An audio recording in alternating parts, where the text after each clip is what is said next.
Now, let's drift off to sleep. Today, you'll be falling asleep during a thunderstorm inside of a cozy camper trailer next to a lake in the mountains.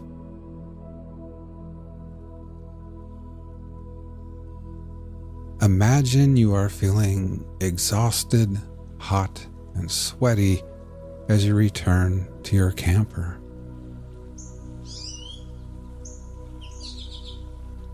You've just conquered your long-held dream of hiking to the very summit of Moonrest Mountain. You've changed into your swimsuit and are now standing at the edge of the dock on weary, trembling legs, ready to celebrate your incredible achievement with a refreshing dive into the cool, crystal-clear waters of Silver Lake.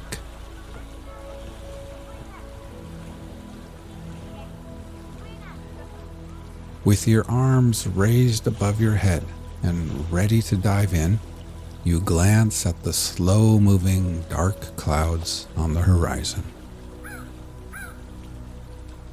Beads of sweat are still clinging to your forehead when you push off the dock and soar through the air before gliding perfectly into the water. The crisp, cool water envelops you, gently massaging your entire being. You can almost taste the clean, mineral freshness of the water as it washes away all the sweat, dust, and grime from your skin.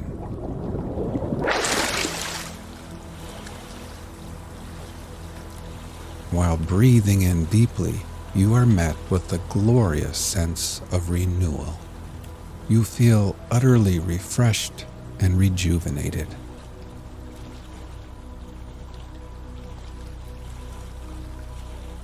You swim back to the dock and climb the cool aluminum ladder. Then, standing there with a soft cotton towel draped around your shoulders, you gaze out across the deep blue lake. Here and there, motorboats, canoes, sailboats, and jet skis are now headed towards the shores. Everyone knows rain is coming.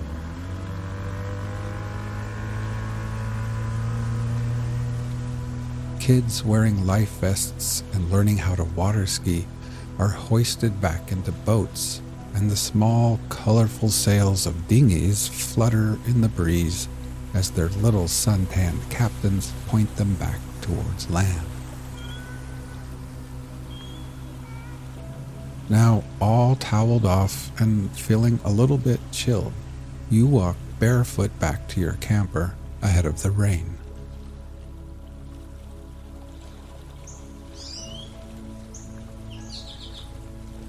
At the little picnic table, you collect your book, coffee mug, and sunglasses.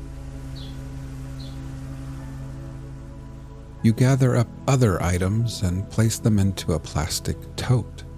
A salt and pepper shaker, a box of wooden matches, some paper plates. You secure the lid on the tote and move the Coleman lantern under the table.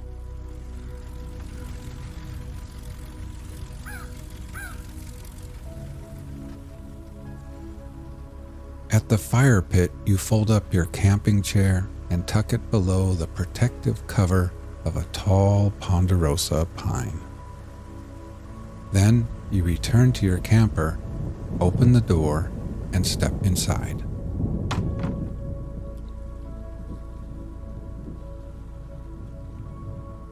In the little kitchenette, you set water to boil for tea. And then you change into your favorite, coziest leisure wear.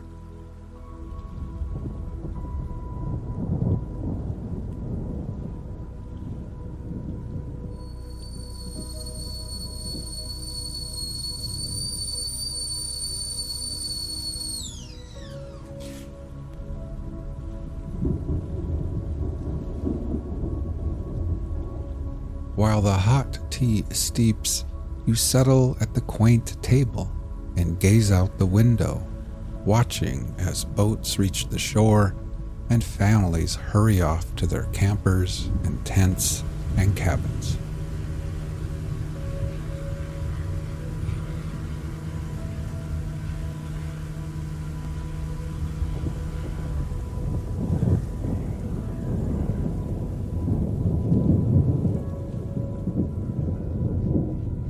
Now, with a warm cup of tea in hand and nestled in your soft, comfy clothes, you feel your body slowly warming again. You bring the mug to your lips. The fragrant steam curls around your face as you take a tiny sip. The tea is smooth, rich, and the perfect temperature.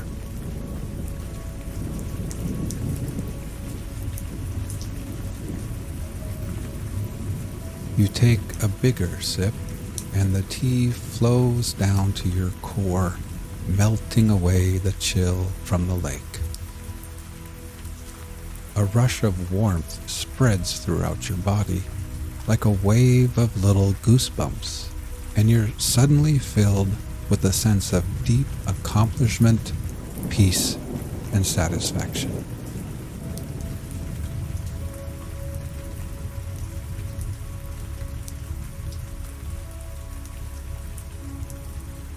Now, as you sit here at Silver Lake, let's prepare for sleep. First, close your eyes and simply become aware of your breathing, feeling your chest gently rise and fall again.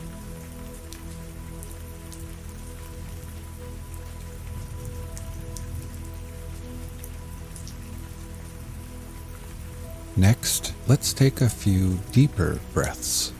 We will slowly fill our lungs with the cool, sweet scent of pine trees and that fresh mountain air. And then, after holding briefly, we will let it all go and exhale. Ready? Breathe in deeply, hold for 3, 2, 1, and then exhale.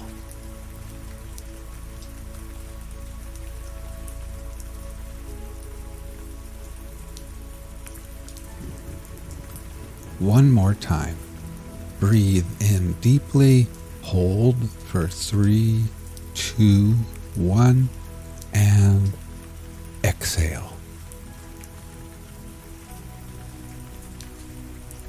And try thinking to yourself, as I am here at Silver Lake, I can feel gravity pulling me back towards Earth.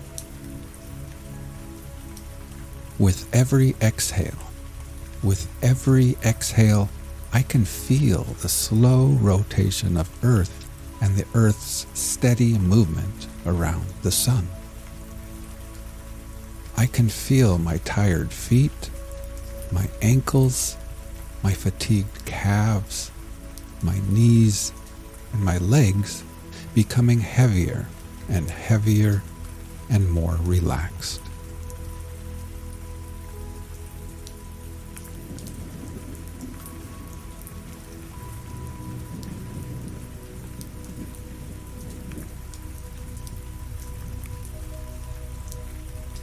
You finish the last sip of your perfect tea, and then you pick up a little pencil and notebook resting on the table. With them in hand, you make your way to the sleeping nook at the other end of the camper, where you collapse heavily into the soft, wide bed.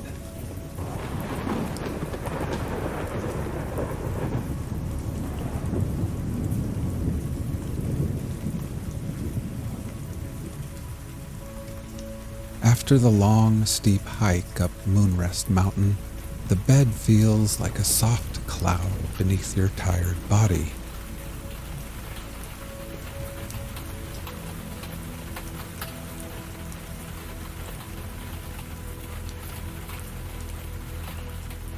The little windows by the bed are cracked open, and your nostrils catch the pleasant scent of fresh rain on pine needles and moss.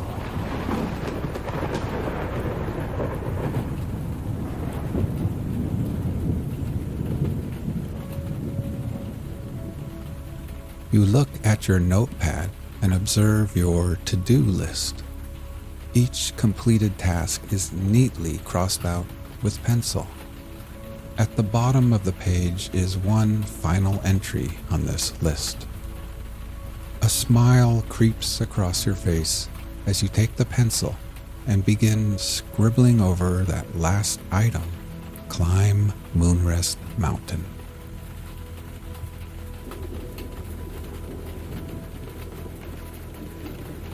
You set the notepad aside, thinking how perfect everything feels at this moment. You've completed everything you set out to do here. Tomorrow holds no obligations, and for now, everything is done, finished, and complete. You have earned this wonderful moment of absolute peace.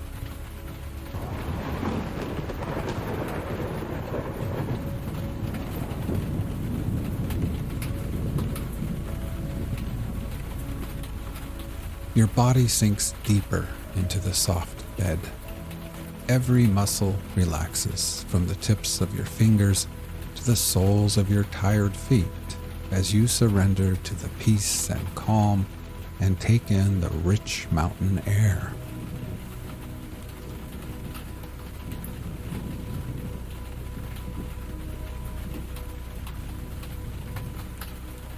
Let's take a few more deep breaths before drifting off to sleep. Ready? Breathe in deeply, hold for 3, 2, 1, and then exhale.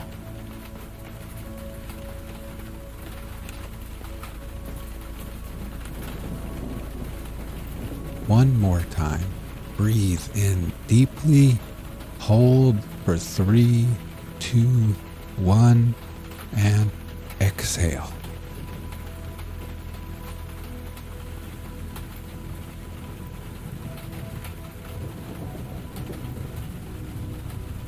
Try thinking to yourself, as I lay here at Silver Lake, I can feel gravity pulling me back towards Earth. With every exhale,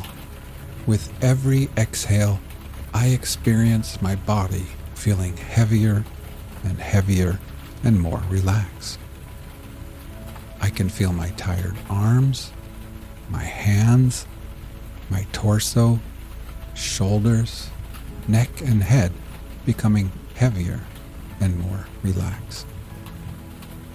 My whole body feels at peace as gravity's pull tugs me gently and tucks me safely into this ever so soft bed.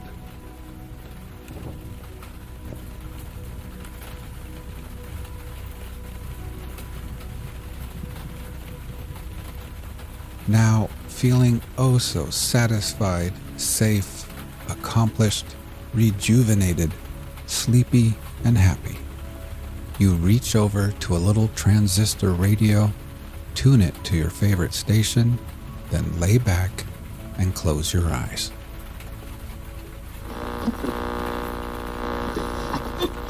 The Old Apple Dealer. From Mosses from an Old Manse by Nathaniel Hawthorne. The lover of the moral picturesque may sometimes find what he seeks in a character which is nevertheless of too negative a description to be seized upon and represented to the imaginative vision by word painting. As an instance, I remember an old man who carries on a little trade of gingerbread and apples at the depot of one of our railroads. While awaiting the departure of the cars, my observation, flitting to and fro among the livelier characteristics of the scene, has often settled insensibly upon this almost hueless object. Thus, unconsciously to myself and unsuspected by him, I have studied the old apple dealer until he has become a naturalized citizen of my inner world. How little would he imagine, poor, neglected, friendless, unappreciated, and with little that demands appreciation, that the mental eye of an utter stranger has so often reverted to his figure. Many a noble form, many a beautiful face has flitted before me and vanished like a shadow. It is a strange witchcraft whereby this faded and featureless old apple dealer has gained a settlement in my memory. He's a small man with gray hair and gray stubble beard, and is invariably clad in a shabby surtout of snuff color, closely buttoned and half concealing a pair of gray pantaloons, the whole dress, though clean and entire, being evidently flimsy with much wear. His face thin, withered, furrowed, and with features which even age has failed to render impressive, has a frost-bitten aspect.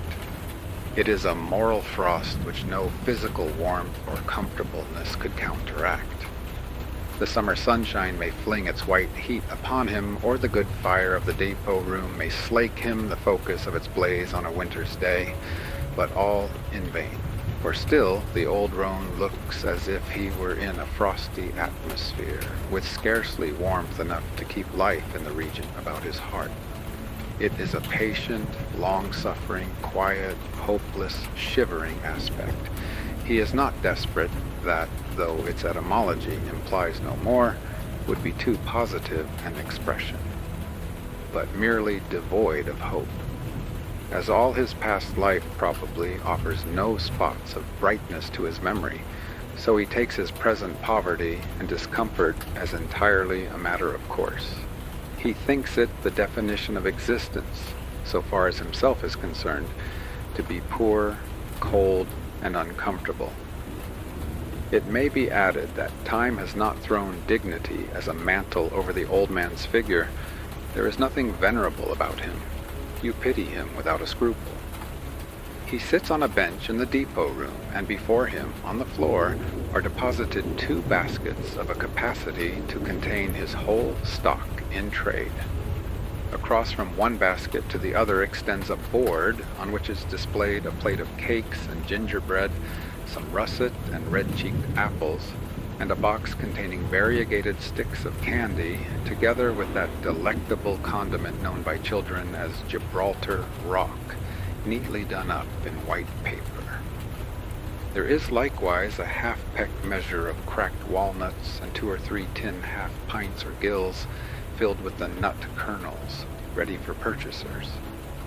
Such are the small commodities with which our old friend comes daily before the world, ministering to its petty needs and little freaks of appetite, and seeking thence the solid subsistence, so far as he may subsist, of his life.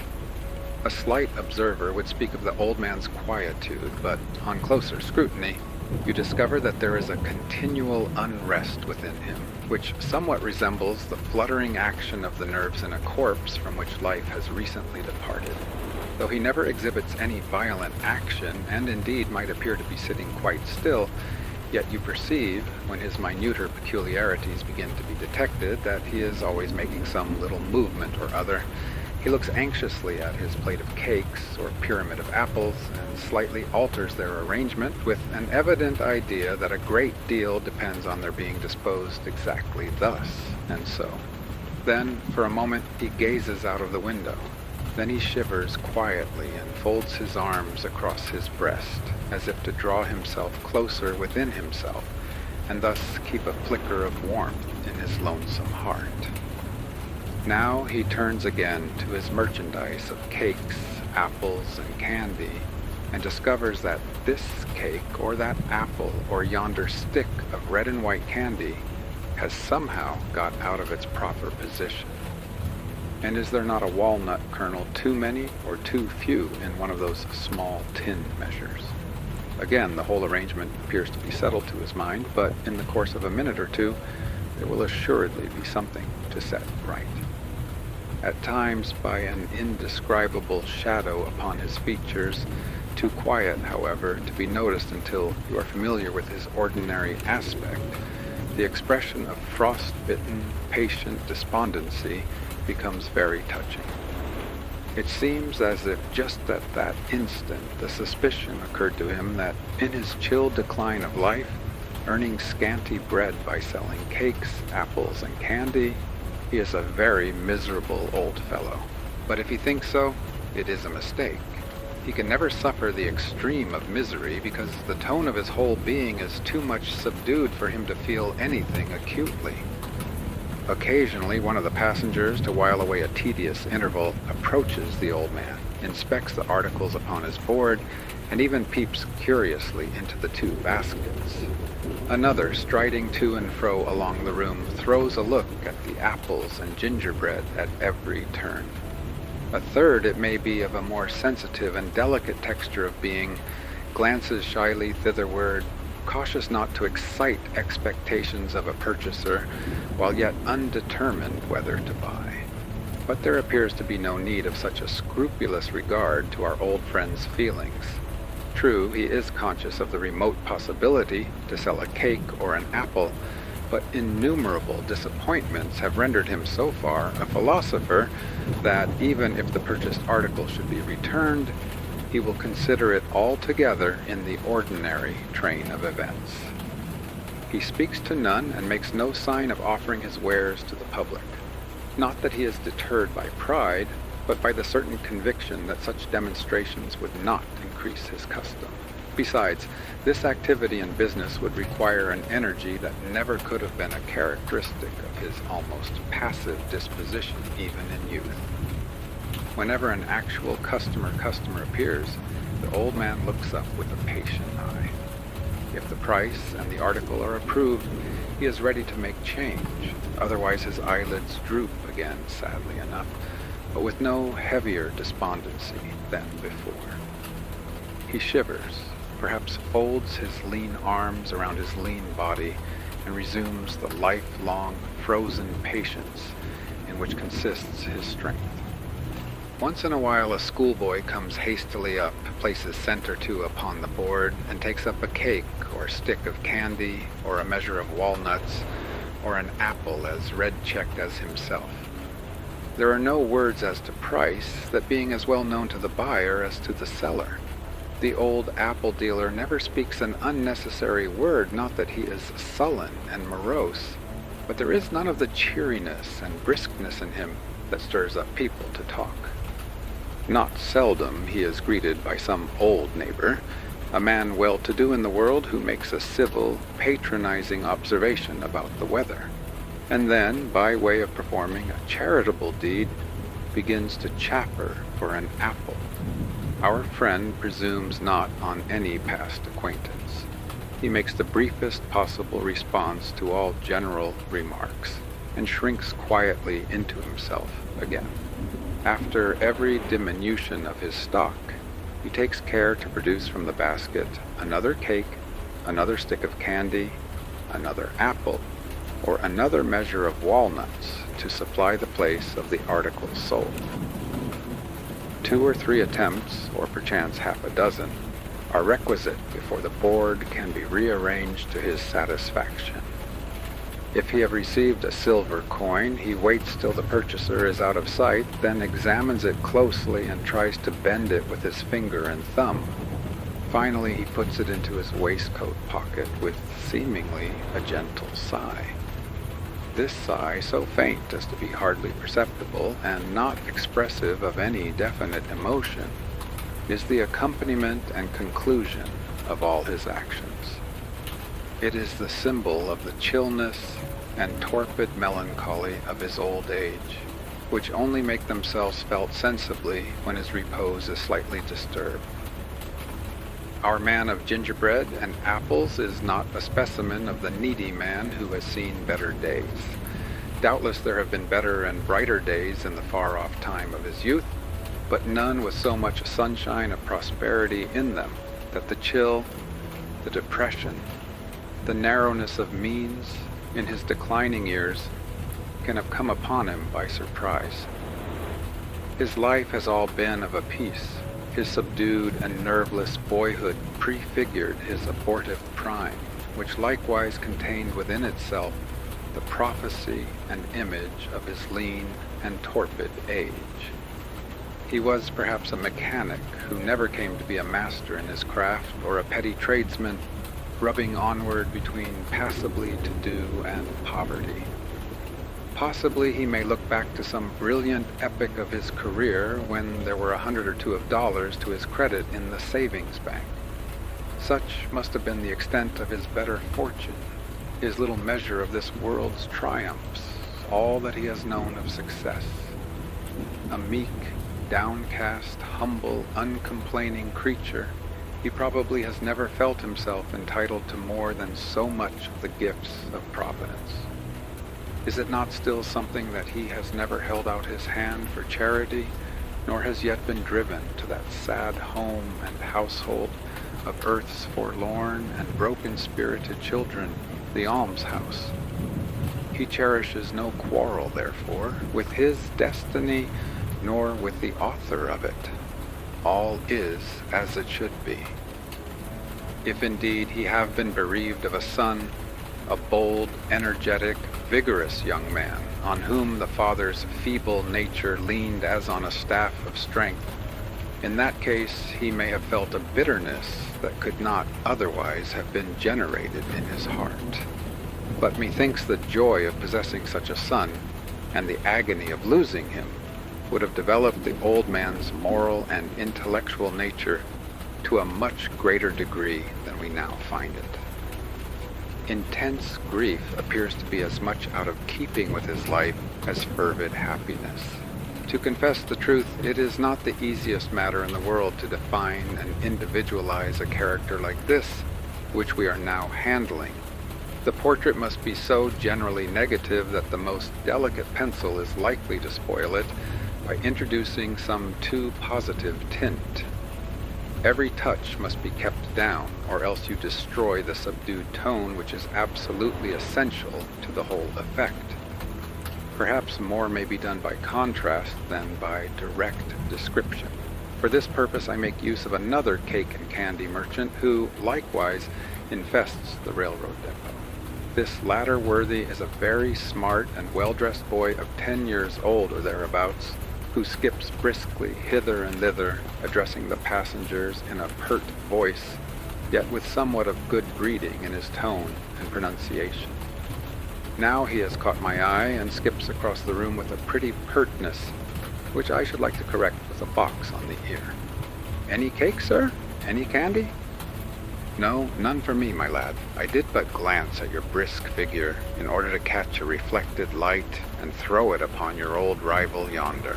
Again, in order to invest my conception of the old man with a more decided sense of reality, I look at him in the very moment of intensest bustle on the arrival of the cars. The shriek of the engine as it rushes into the car house is the utterance of the steam fiend, whom man has subdued by magic spells and compels to serve as a beast of burden. He has skimmed rivers in his headlong rush, dashed through forests, plunged into the hearts of mountains, and glanced from the city to the desert place, and again to a far-off city, with a meteoric progress, seen and out of sight, while his reverberating roar still fills the ear. The travelers swarm forth from the cars. All are full of the momentum which they have caught from their mode of conveyance.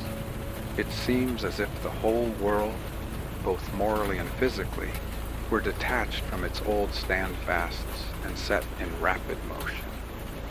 And in the midst of this terrible activity, there sits the old man of gingerbread, so subdued, so hopeless, so without a stake in life, and yet not positively miserable. There he sits, the forlorn old creature, one chill and somber day after another, gathering scanty coppers for his cakes, apples, and candy. There sits the old apple dealer in his threadbare suit of snuff color and gray, and his grisly stubble herd. See, he folds his lean arms around his lean figure with that quiet sigh and that scarcely perceptible shiver which are the tokens of his inward state. I have him now. He and the steam fiend are each other's antipodes, The latter is the type of all that go ahead, and the old man the representative of that melancholy class who by some sad witchcraft are doomed never to share in the world's exulting progress. Thus the contrast between mankind and this desolate brother becomes picturesque and even sublime. And now, farewell, old friend. Little do you suspect that a student of human life has made your character the theme of more than one solitary and thoughtful hour. Many would say that you have hardly individuality enough to be the object of your own self-love. How then can a stranger's eye detect anything in your mind and heart to study and to wonder at? Yet, could I read but a tithe of what is written there, it would be a volume of deeper and more comprehensive import than all that the wisest mortals have given to the world. For the soundless depths of the human soul and of eternity have an opening through your breast. God be praised, were it only for your sake that the present shapes of human existence are not cast in iron or hewn in everlasting adamant, but molded of the vapors that vanish away, while the essence flits upward to the infinite. There is a spiritual essence in this gray and lean old shape that shall flit upward too. Yes, doubtless there is a region where the lifelong shiver will pass away from his being, and that quiet sigh which it has taken him so many years to breathe will be brought to a close for good and all. The Snow Image, a Childish Miracle. From Twice Told Tales by Nathaniel Hawthorne.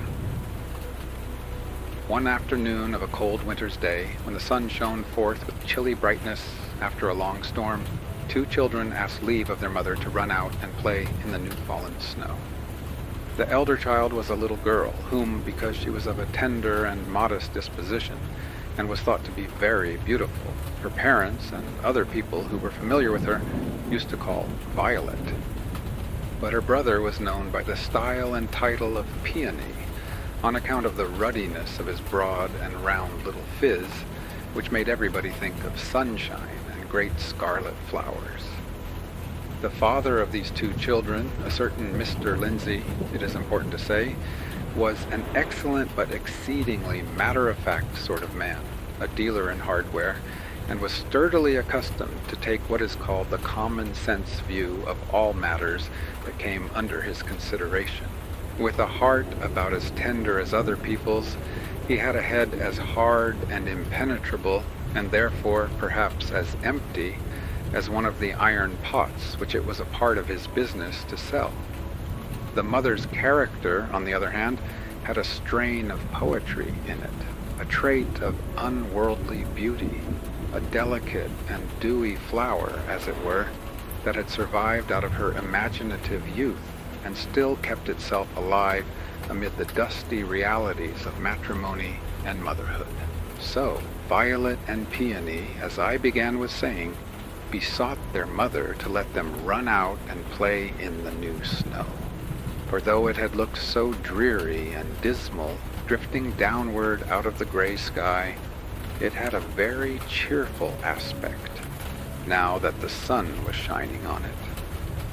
The children dwelt in a city, and had no wider play place than a little garden before the house, divided by a white fence from the street, and with a pear tree and 2 or 3 plum trees overshadowing it, and some rose bushes just in front of the parlor windows.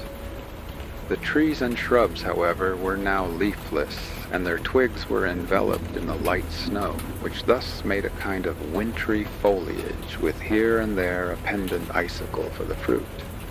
"Yes, Violet, yes, my little Peony," said their kind mother. "You may go out and play in the new snow."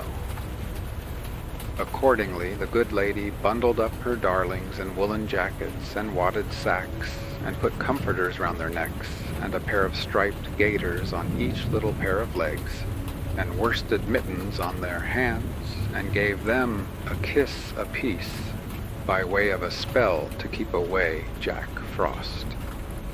forth sallied the two children with a hop, skip, and jump that carried them at once into the very heart of a huge snowdrift, whence Violet emerged like a snow bunting, while little Peony floundered out with his round face in full bloom. Then what a merry time had they! To look at them frolicking in the wintry garden, you would have thought that the dark and pitiless storm had been sent for no other purpose but to provide a new plaything for Violet and Peony, and that they themselves had been created, as the snowbirds were, to take delight only in the tempest and in the white mantle which it spread over the earth. At last, when they had frosted one another all over with handfuls of snow, Violet, after laughing heartily at little Peony's figure, was struck with a new idea.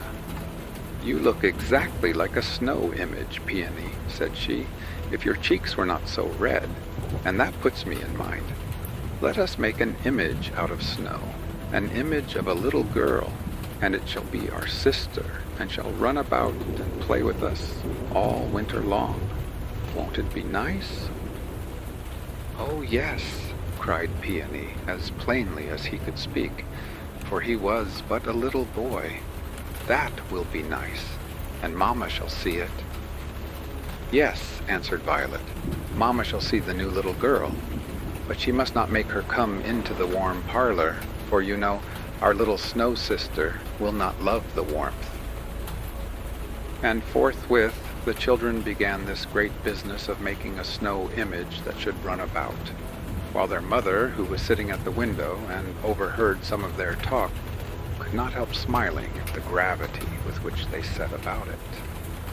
They really seemed to imagine that there would be no difficulty whatever in creating a live little girl out of the snow, and, to say the truth, if miracles are ever to be wrought, it will be by putting our hands to the work in precisely such a simple and undoubting frame of mind as that in which Violet and Peony now undertook to perform one, without so much as knowing that it was a miracle.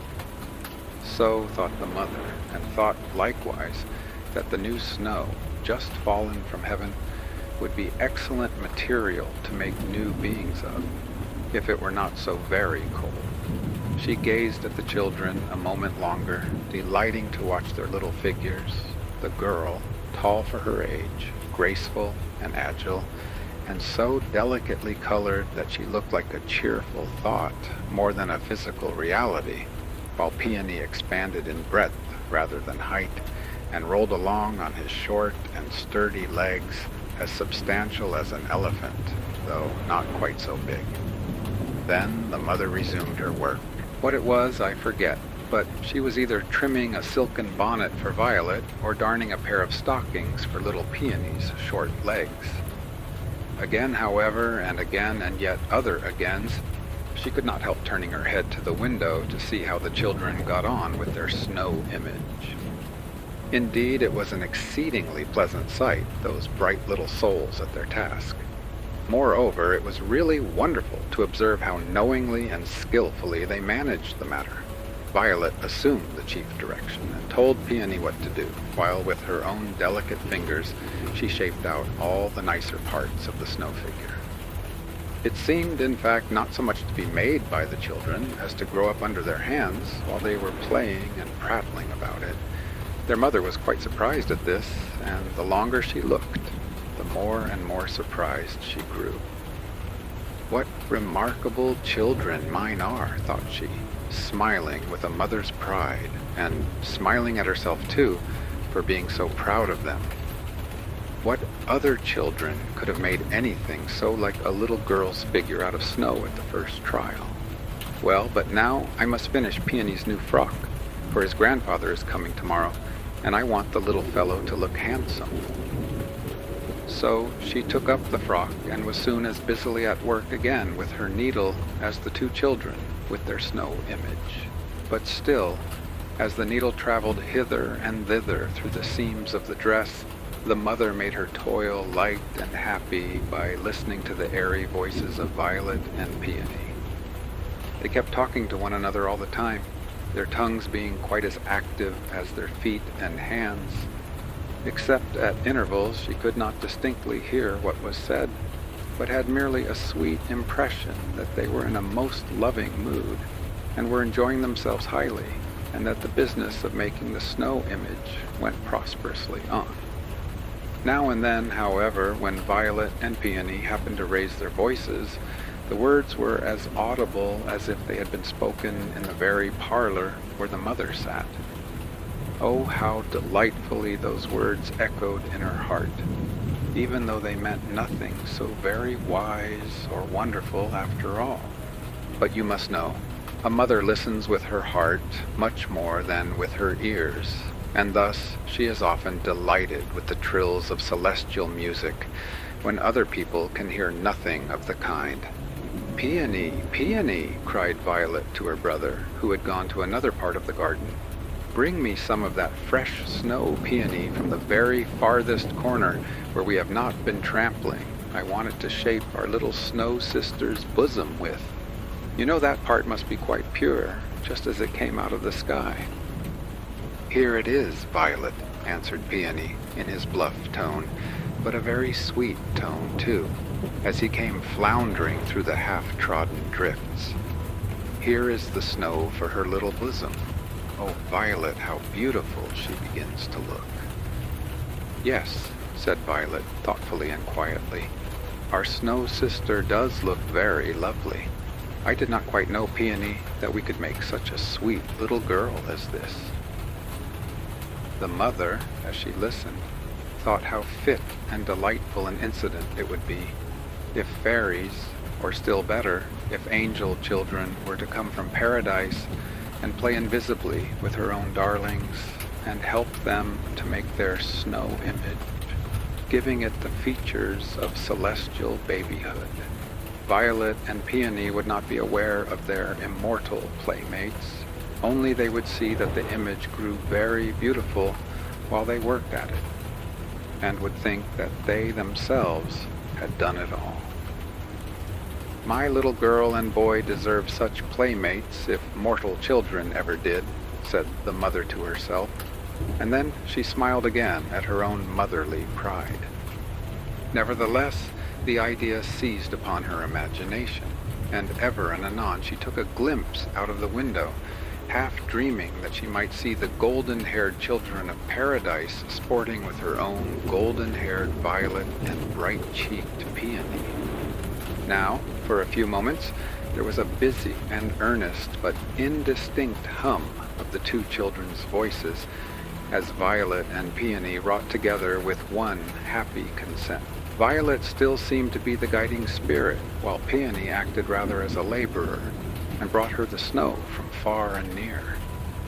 And yet the little urchin evidently had a proper understanding of the matter too. "Peony, Peony," cried Violet, for her brother was again at the other side of the garden. "Bring me those light wreaths of snow that have rested on the lower branches of the pear tree. You can clamber on the snowdrift, Peony, and reach them easily. I must have them to make some ringlets for our snow sister's head." "Here they are, Violet," answered the little boy. "Take care you do not break them. Well done, well done. How pretty." "Does she not look sweetly?" said Violet with a very satisfied tone. "And now we must have some little shining bits of ice to make the brightness of her eyes. She is not finished yet. Mamma will see how very beautiful she is, but Papa will say, 'Tush, nonsense, come in out of the cold.'" "Let us call Mamma to look out," said Peony, and then he shouted lustily, "Mamma, Mamma, Mamma, look out and see what a nice little girl we are making." The mother put down her work for an instant and looked out of the window, but it so happened that the sun, for this was one of the shortest days of the whole year, had sunken so nearly to the edge of the world that his setting shine came obliquely into the lady's eyes. So she was dazzled, you must understand, and could not very distinctly observe what was in the garden. Still, however, through all that bright, blinding dazzle of the sun and the new snow, she beheld a small white figure in the garden that seemed to have a wonderful deal of human likeness about it, and she saw Violet and Peony. Indeed, she looked more at them than at the image. She saw the two children still at work, Peony bringing fresh snow, and Violet applying it to the figure as scientifically as a sculptor adds clay to his model. Indistinctly as she discerned the snow child, the mother thought to herself that never before was there a snow figure so cunningly made, nor ever such a dear little girl and boy to make it. "They do everything better than other children," said she, very complacently. "No wonder they make better snow images." She sat down again to her work and made as much haste with it as possible, because twilight would soon come, and Peony's frock was not yet finished, and Grandfather was expected by railroad pretty early in the morning. Faster and faster, therefore, went her flying fingers. The children likewise kept busily at work in the garden, and still the mother listened whenever she could catch a word. She was amused to observe how their little imaginations had got mixed up with what they were doing and carried away by it. They seemed positively to think that the snow child would run about and play with them. "What a nice playmate she will be for us all winter long," said Violet. "I hope Papa will not be afraid of her giving us a cold. Shan't you love her dearly, Peony?" "Oh, yes," cried Peony, "and I will hug her, and she shall sit down close by me and drink some of my warm milk." "Oh, no, Peony," answered Violet with grave wisdom. "That will not do at all. Warm milk will not be wholesome for our little snow sister. Little snow people like her eat nothing but icicles. No, no, Peony, we must not give her anything warm to drink." There was a minute or two of silence, for Peony, whose short legs were never weary, had gone on a pilgrimage again to the other side of the garden. All of a sudden, Violet cried out loudly and joyfully, "Look here, Peony, come quickly. A light has been shining on her cheek out of that rose-colored cloud, and the color does not go away. Is not that beautiful?" "Yes, it is beautiful," answered Peony, pronouncing the 3 syllables with deliberate accuracy. "Oh, Violet, only look at her hair. It is all like gold." "Oh, certainly," said Violet with tranquility, as if it were very much a matter of course. "That color, you know, comes from the golden clouds that we see up there in the sky. She's almost finished now, but her lips must be made very red. Redder than her cheeks. Perhaps, Peony, it will make them red if we both kiss them." Accordingly, the mother heard 2 smart little smacks, as if both her children were kissing the snow image on its frozen mouth. But, as this did not seem to make the lips quite red enough, Violet next proposed that the snow child should be invited to kiss Peony's scarlet cheek. "Come, little snow sister, kiss me," cried Peony. "There, she has kissed you," added Violet, "and now her lips are very red, and she blushed a little too." "Oh, what a cold kiss," cried Peony. Just then there came a breeze of the pure west wind, sweeping through the garden and rattling the parlor windows. It sounded so wintry cold that the mother was about to tap on the window pane with her thimbled finger to summon the 2 children in, when they both cried out to her with one voice. The tone was not a tone of surprise, although they were evidently a good deal excited. It appeared rather as if they were very much rejoiced at some event that had now happened, but which they had been looking for and had reckoned upon all along. "Mama, Mama, we have finished our little snow sister, and she is running about the garden with us." "What imaginative little beings my children are," thought the mother, putting the last few stitches into Peony's frock. "And it is strange, too, that they make me almost as much a child as they themselves are. I can hardly help believing, now, that the snow image has really come to life." "Dear Mamma," cried Violet, "pray look out and see what a sweet playmate we have." The mother, being thus entreated, could no longer delay to look forth from the window. The sun was now gone out of the sky, leaving, however, a rich inheritance of his brightness among those purple and golden clouds which make the sunsets of winter so magnificent. But there was not the slightest gleam or dazzle either on the window or on the snow, so that the good lady could look all over the garden and see everything and everybody in it. And what do you think she saw there? Violet and Peony, of course, her own two darling children. Ah, but whom or what did she see besides? Why, if you will believe me, there was a small figure of a girl, dressed all in white, with rose-tinged cheeks and ringlets of golden hue, playing about the garden with the two children. A stranger though she was, the child seemed to be on as familiar terms with Violet and Peony, and they with her, as if all the three had been playmates during the whole of their little lives. The mother thought to herself that it must certainly be the daughter of one of the neighbors, and that, seeing Violet and Peony in the garden, the child had run across the street to play with them. So this kind lady went to the door, intending to invite the little runaway into her comfortable parlor, for now that the sunshine was withdrawn, the atmosphere out of doors was already growing very cold. But after opening the house door, she stood an instant on the threshold, hesitating whether she ought to ask the child to come in, or whether she should even speak to her. Indeed, she almost doubted whether it were a real child after all, or only a light wreath of the new-fallen snow, blown hither and thither about the garden by the intensely cold west wind. There was certainly something very singular in the aspect of the little stranger.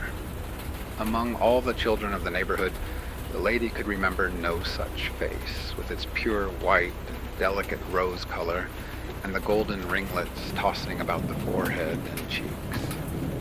And as for her dress, which was entirely of white and fluttering in the breeze, it was such as no reasonable woman would put upon a little girl when sending her out to play in the depth of winter. It made this kind and careful mother shiver only to look at those small feet, with nothing in the world on them except a very thin pair of white slippers. Nevertheless, airily as she was clad, the child seemed to feel not the slightest inconvenience from the cold, but danced so lightly over the snow that the tips of her toes left hardly a print in its surface, while Violet could but just keep pace with her, and Peony's short legs compelled him to lag behind. Once, in the course of their play, the strange child placed herself between Violet and Peony, and taking a hand of each, skipped merrily forward, and they along with her. Almost immediately, however, Peony pulled away his little fist and began to rub it as if the fingers were tingling with cold, while Violet also released herself, though with less abruptness, gravely remarking that it was better not to take hold of hands. The white-robed damsel said not a word, but danced about just as merrily as before. If Violet and Peony did not choose to play with her, she could make just as good a playmate of the brisk and cold west wind, which kept blowing her all about the garden, and took such liberties with her that they seemed to have been friends for a long time. All this while the mother stood on the threshold, wondering how a little girl could look so much like a flying snowdrift, or how a snowdrift could look so very like a little girl. She called Violet and whispered to her. "Violet, my darling, what is this child's name?" asked she. "Does she live near us?" "Why, dearest mamma," answered Violet, laughing to think that her mother did not comprehend so very plain an affair. "This is our little snow sister, whom we have just been making." "Yes, dear mamma," cried Peony, running to his mother and looking up simply into her face. "This is our snow image. Is it not a nice little child?" At this instant a flock of snowbirds came flitting through the air. As was very natural, they avoided Violet and Peony, but, and this looked strange, they flew at once to the white-robed child, fluttered eagerly about her head, alighted on her shoulders, and seemed to claim her as an old acquaintance. She, on her part, was evidently as glad to see these little birds, old Winter's grandchildren, as they were to see her and welcome them by holding out both her hands. Hereupon they each and all tried to alight on her 2 palms and 10 small fingers and thumbs, crowding one another off with an immense fluttering of their tiny wings.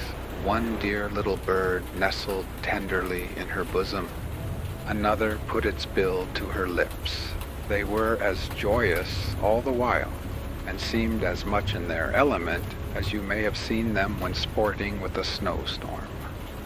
Violet and Peony stood laughing at this pretty sight, for they enjoyed the merry time which their new playmate was having with these small winged visitants, almost as much as if they themselves took part in it. "Violet," said her mother, greatly perplexed, "tell me the truth, without any jest.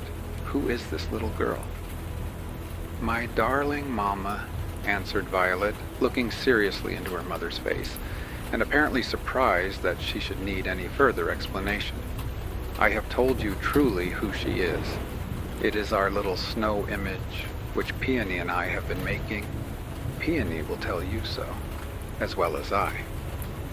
"Yes, mamma," asseverated Peony, with much gravity in his crimson little phiz. "This is Ziddle's snow child. Is not she a nice one? But mamma, her hand is, oh, so very cold." While mamma still hesitated what to think and what to do, the street gate was thrown open, and the father of Violet and Peony appeared, wrapped in a pilot cloth sack, with a fur cap drawn down over his ears, and the thickest of gloves upon his hands. Mr. Lindsay was a middle-aged man with a weary and yet a happy look in his wind-flushed and frost-pinched face, as if he had been busy all the day long and was glad to get back to his quiet home. His eyes brightened at the sight of his wife and children, although he could not help uttering a word or two of surprise at finding the whole family in the open air on so bleak a day, and after sunset, too. He soon perceived the little white stranger sporting to and fro in the garden, like a dancing snow wreath, and the flock of snowbirds fluttering about her head. "Pray, what little girl may that be?" inquired this very sensible man. "Surely her mother must be crazy to let her go out in such bitter weather as it has been today, with only that flimsy white gown and those thin slippers." "My dear husband," said his wife, "I know no more about the little thing than you do. Some neighbor's child, I suppose. Our Violet and Peony," she added, laughing at herself for repeating so absurd a story, "insist that she is nothing but a snow image, which they have been busy about in the garden almost all the afternoon." As she said this, the mother glanced her eyes toward the spot where the children's snow image had been made. What was her surprise on perceiving that there was not the slightest trace of so much labor, no image at all, no piled-up heap of snow, nothing whatever save the prints of little footsteps around a vacant space. "This is very strange," said she. "What is strange, dear mother?" asked Violet. "Dear father, do not you see how it is? This is our snow image which Peony and I have made, because we wanted another playmate. Did not we, Peony?" "Yes, Papa," said Crimson Peony. "This be our little snow sister. Is she not beautiful? But she gave me such a cold kiss."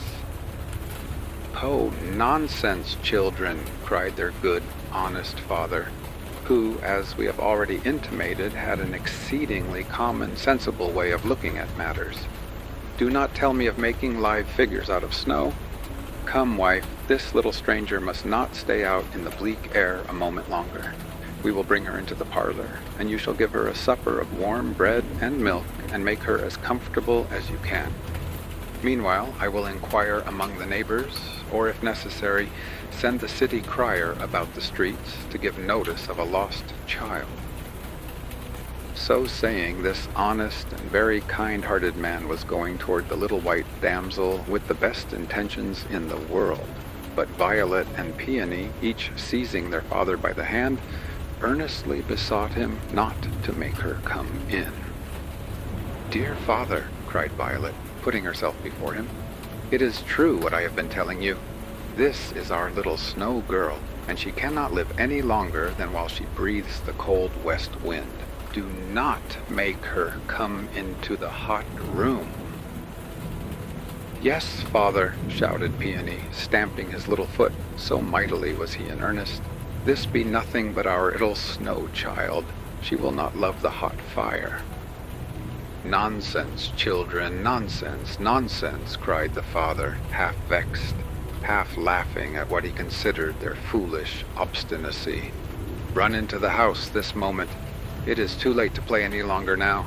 I must take care of this little girl immediately, or she will catch her death a cold." "Husband, dear husband," said his wife in a low voice, for she had been looking narrowly at the snow child and was more perplexed than ever, "there is something very singular in all this. You will think me foolish, but may it not be that some invisible angel has been attracted by the simplicity and good faith with which our children set about their undertaking? May he not have spent an hour of his immortality in playing with those dear little souls? And so the result is what we call a miracle. No, no, do not laugh at me. I see what a foolish thought it is." "My dear wife," replied the husband, laughing heartily, "you are as much a child as Violet and Peony."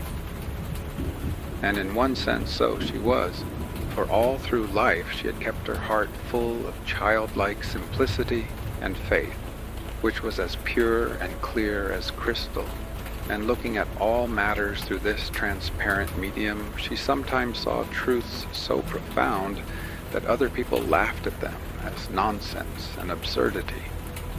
But now, kind Mr. Lindsay had entered the garden, breaking away from his two children who still sent their shrill voices after him, beseeching him to let the snow child stay and enjoy herself in the cold west wind. As he approached, the snowbirds took to flight. The little white damsel also fled backward, shaking her head as if to say, "Pray do not touch me," and roguishly, as it appeared, leading him through the deepest of the snow. Once the good man stumbled and floundered down upon his face, so that, gathering himself up again with the snow sticking to his rough pilot-cloth sack, he looked as white and wintry as the snow image of the largest size. Some of the neighbors, meanwhile, seeing him from their windows, wondered what could possess poor Mr. Lindsay to be running about his garden in pursuit of a snowdrift, which the west wind was driving hither and thither. At length, after a vast deal of trouble, he chased the little stranger into a corner where she could not possibly escape him. His wife had been looking on, and, it being nearly twilight, was wonderstruck to observe how the snow child gleamed and sparkled, and how she seemed to shed a glow all round about her, and when driven into the corner, she positively glistened like a star. It was a frosty kind of brightness, too, like that of an icicle in the moonlight. The wife thought it strange that good Mr. Lindsay should see nothing remarkable in the snow child's appearance. "Come, you odd little thing," cried the honest man, seizing her by the hand. "I have caught you at last, and will make you comfortable in spite of yourself. We will put a nice warm pair of worsted stockings on your frozen little feet, and you shall have a good thick shawl to wrap yourself in. Your poor white nose, I am afraid, is actually frostbitten. But we will make it all right. Come along in." And so, with a most benevolent smile on his sagacious visage, all purple as it was with the cold, this very well-meaning gentleman took the snow child by the hand and led her towards the house. She followed him, droopingly and reluctant, for all the glow and sparkle was gone out of her figure, and whereas just before she had resembled a bright, frosty, star-gemmed evening with a crimson gleam on the cold horizon, she now looked as dull and languid as a thaw. As kind Mr. Lindsay led her up the steps of the door, Violet and Peony looked into his face, their eyes full of tears, which froze before they could run down their cheeks, and again entreated him not to bring their snow image into the house. "Not bring her in," exclaimed the kind-hearted man. "Why, you are crazy, my little Violet, quite crazy, my small Peony. She is so cold already that her hand has almost frozen mine in spite of my thick gloves. Would you have her freeze to death?" His wife, as he came up the steps, had been taking another long, earnest, almost awe-stricken gaze at the little white stranger. She hardly knew whether it was a dream or no, but she could not help fancying that she saw the delicate print of Violet's fingers on the child's neck. It looked just as if, while Violet was shaping out the image, she had given it a gentle pat with her hand and had neglected to smooth the impression quite away. "After all, husband," said the mother, recurring to her idea that the angels would be as much delighted to play with Violet and Peony as she herself was, "after all, she does look strangely like a snow image. I do believe she's made of snow." A puff of the west wind blew against the snow child, and again she sparkled like a star. "Snow," repeated good Mr. Lindsay, drawing the reluctant guest over his hospitable threshold. "No wonder she looks like snow. She is half frozen, poor little thing, but a good fire will put everything to rights." Without further talk, and always with the same best intentions, this highly benevolent and common-sensible individual led the little white damsel, drooping, more and more out of the frosty air and into his comfortable parlor. A Heidenberg stove filled to the brim with intensely burning anthracite was sending a bright gleam through the isinglass of its iron door and causing the vase of water on its top to fume and bubble with excitement. A warm, sultry smell was diffused throughout the room. A thermometer on the wall farthest from the stove stood at 80 degrees. The parlor was hung with red curtains and covered with a red carpet and looked just as warm as it felt. The difference betwixt the atmosphere here and the cold, wintry twilight out of doors was like stepping at once from Nova Zembla to the hottest part of India, or from the North Pole into an oven.